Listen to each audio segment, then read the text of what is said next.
Nigel Farage blasted the European Union for their meek response to threats of harsher duties on steel from US President Donald Trump.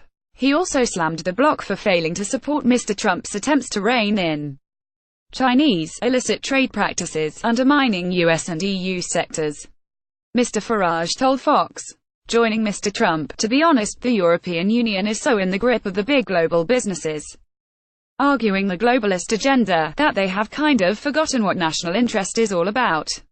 EUROPARLIAMENT TV Fox. NEWSEU News. Nigel Farage mocked the EU's response to threats of a trade war with the US. "I think the way he played the tariff game with the European Union was very clever. You know, I'm going to put tariffs on. They'll scream, 'Please don't, Mr. President.' Oh, okay, you know what, I won't, but you know who's the boss in that relationship." He added, "What the Chinese have done with steel is close down steel production all over the West. They did it deliberately, they did it willfully. It wasn't about the money, it was about strategy, so we become reliant on China in the future for steel. We have to stand up." Earlier this year, Mr. Trump warned the European Union they could face harsher tariffs if they do not open up their market. The EU is famously protectionist, ratcheting up tariffs against often less prosperous non-EU countries.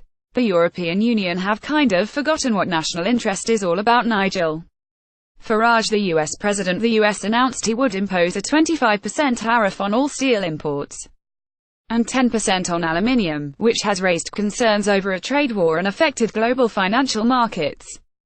His decision met with fury from both Brussels and Beijing, with Chinese President Xi Jinping retaliating with additional tariffs of 25% on 106 US goods including soybeans, autos, chemicals, some types of aircraft and corn products, among other agricultural goods, the finance ministry said on Wednesday. EU Commissioner Jean-Claude Juncker played down fears of a trade war with President Trump, saying, "We as the Commission have made it clear that we do not want a trade war. Trade wars don't benefit anyone, but we are able and ready to take adequate countermeasures. We will see if this will be necessary." Analysts suggested a full-blown trade war would cut global economic growth to 2.5% 2019 from 3%.